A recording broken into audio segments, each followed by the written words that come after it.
A quiet town. The camera pans over a serene small town with picturesque streets and a peaceful ambiance. The tranquility is disrupted when the body of a young girl, Aisha, is discovered in the woods. Narrator, voiceover. In the quiet town of Meadowbrook, secrets festered beneath the surface. Aisha Malik, a bright and promising 19-year-old, had vanished on a stormy night. Days later, her lifeless body was found at the edge of Blackwood Forest. The crime scene. Detective Sarah Khan, a sharp, intuitive investigator, kneels by the body. She notices a bracelet with a broken clasp, a faint scent of roses, and a single red ribbon tangled in her hair. Detective Sarah, whispering to herself, "This wasn't random. Someone wanted her found like this. But why?" Officer Bilal, approaching. "No signs of a struggle nearby, ma'am. It's like she was placed here." Sarah, "Start canvassing the area and check for recent missing persons reports. I want to know where she was last seen and who she was with." Scene 3. The family's pain. Aisha's parents, Zara and Hamid Malik, are devastated. Sarah visits their home to gather information. Zara, sobbing. "She was our light, always so kind. She had no enemies." Sarah, "Mrs. Malik, was there anything unusual about Aisha's behavior recently? Did she mention anyone new in her life?" Hamid, speaking hesitantly. "There was a boy, Samir. She seemed distant after they started spending time together." The boyfriend.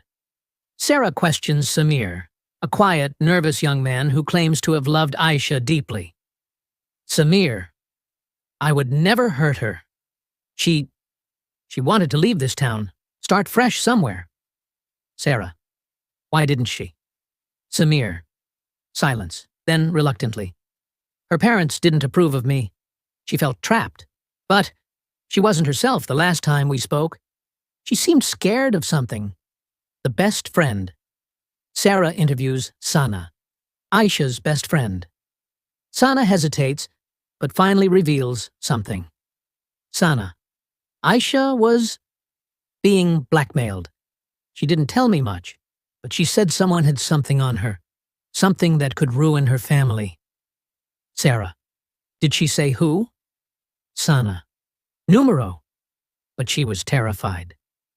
The red herring.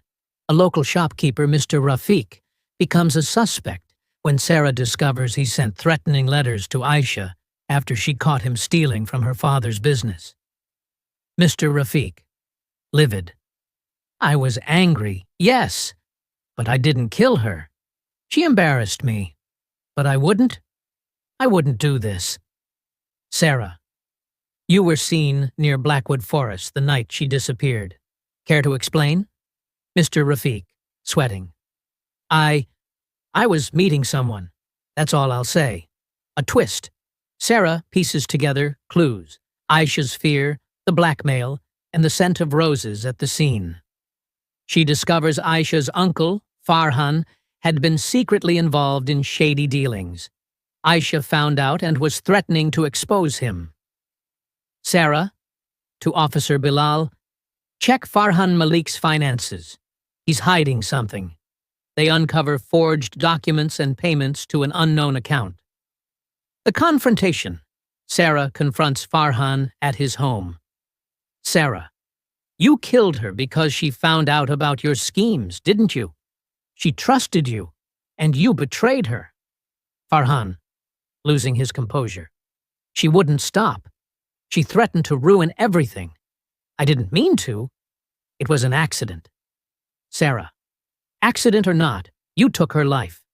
Justice." Farhan is arrested, and Aisha's family finds some closure. Sarah reflects on the case. Sarah, in the shadows of deceit, truth always finds a way to surface. Aisha's voice may have been silenced, but her story will not be forgotten. The screen fades to black as Sarah walks away, leaving the town to heal. Chantriyu